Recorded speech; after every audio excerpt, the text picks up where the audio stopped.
Brandon Fugal, chairman of CBC Advisors, is a prominent business leader, recently recognized as the #1 agent globally with Coldwell Banker Commercial and Ernst & Young Entrepreneur of the Year for 2016 in the Western region. During the past 12 months, Fugal has closed over 120 major transactions. As co-founder and principal owner of CBC Advisors, his leadership has been critical to his firm being recognized for 13 years in a row as the #1 office internationally and as the #1 commercial real estate firm headquartered in the Intermountain West. Brandon?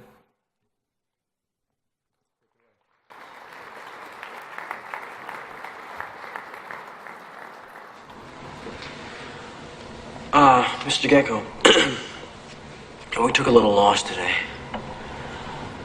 We got stopped out on tariff flying. About 100 grand.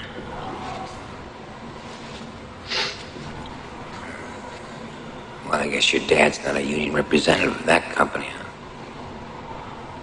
How do you know about my father? The most valuable commodity I know of is information. Wouldn't you agree? Yeah.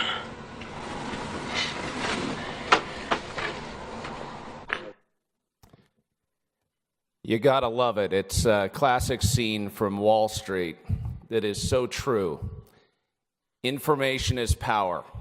The most powerful commodity is information. I applaud all of you who attend today's conference to have a proprietary look at our market and the future of commercial real estate in Utah. The shipping magnate Aristotle Onassis once said, "The secret to business is to know something that no one else knows." My hope is today, with my quick presentation, that I can impart here some insight into the market, looking back on the year that we just experienced and looking forward into this 2017 year.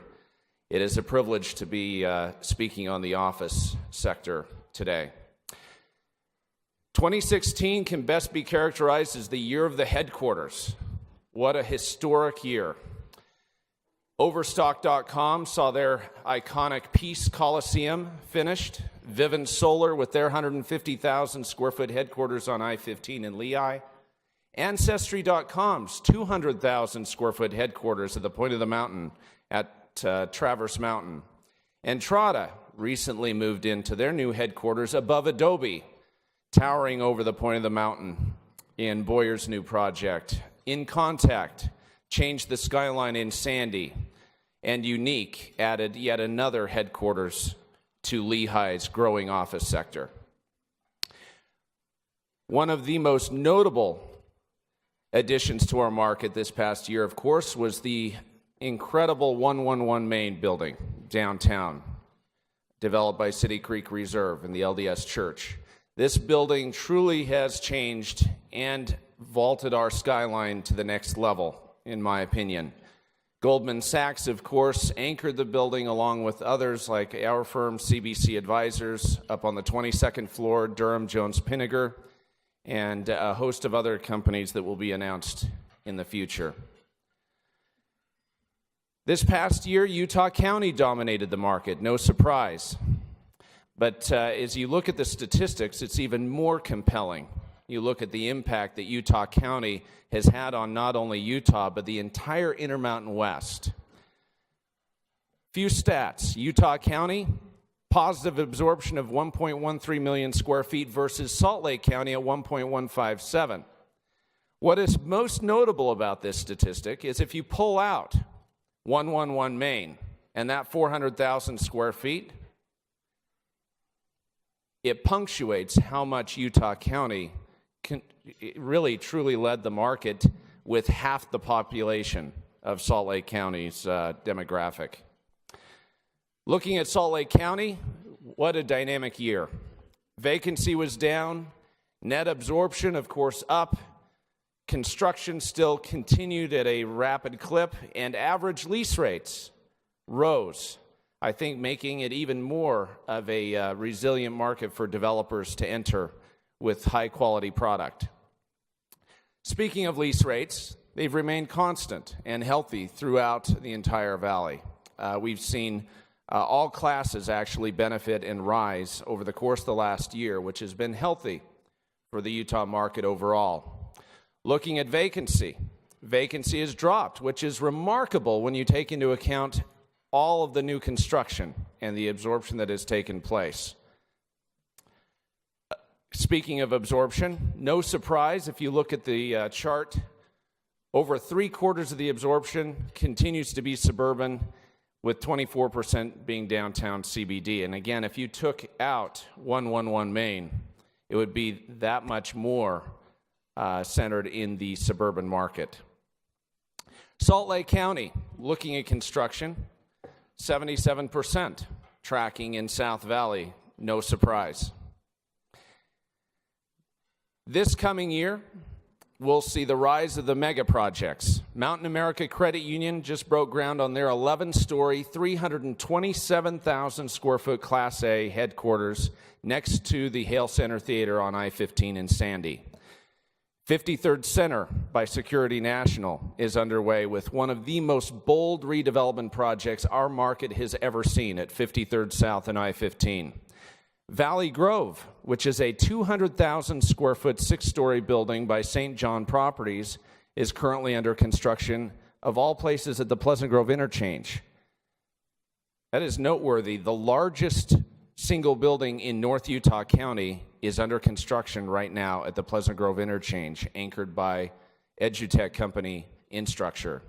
And Boyer Company's 136 Center project on I-15 in South Draper is starting to rise as we sit here today.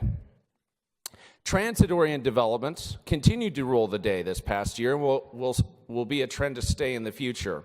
Sojo Station, which is South Jordan's front-runner hub, is making an impact and rising. Vista Station has added over 1 million square feet in Draper in a very short period of time. And of course, View at 72 in the heart of the valley has continued to validate transit-oriented development well into the future. Looking at Utah County at a glance, vacancy is a healthy 6.83%, even with all of that new product. Net absorption, a record 1.13 million square feet, as I'd mentioned earlier, which is crazy for a market that is half the size of Salt Lake County, as mentioned. Under construction has dropped a bit, just so the market can catch its breath.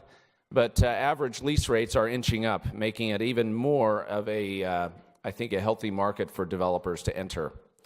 Looking at absorption, one of the most staggering stats is North Utah County's absorption. 94% of the entire county's absorption this past year was really centered in Lehigh and the surrounding municipalities. I expect to see that change and be a little bit more diversified in the future, but it really indicates how much of that development has been at the point of the mountain.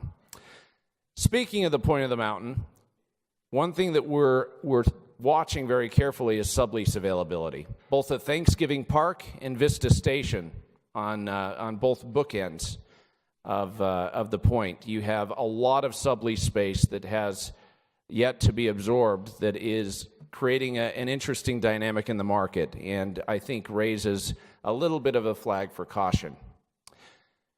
As we get our crystal balls out and look to the future, what do we see?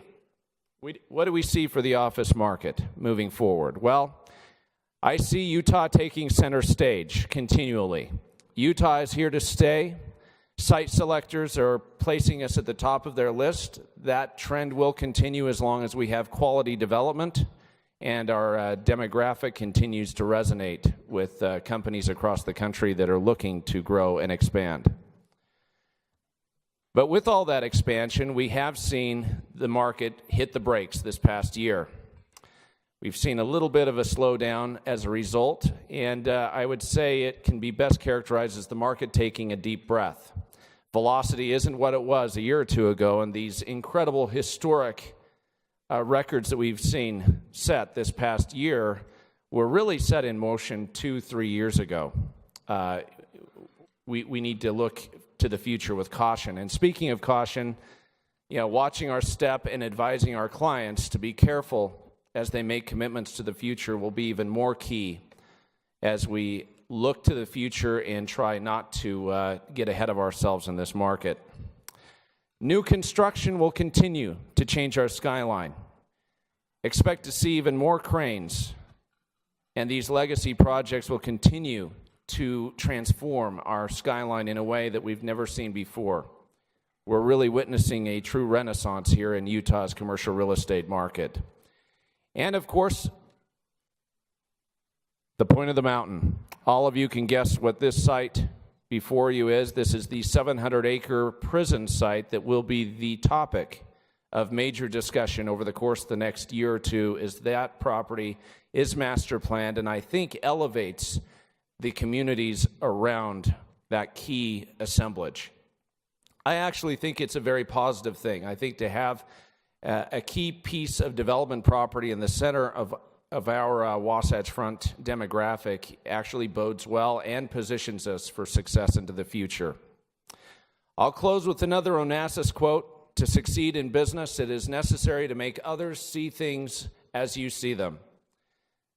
As leaders in the commercial real estate community, I challenge you to advise your clients in a way that will help them see the market through a new lens, through the eyes of the national community, and help us take that center stage position and lead the country to the next stage of commercial real estate development. I appreciate this opportunity and wish you well this coming year. Thank you.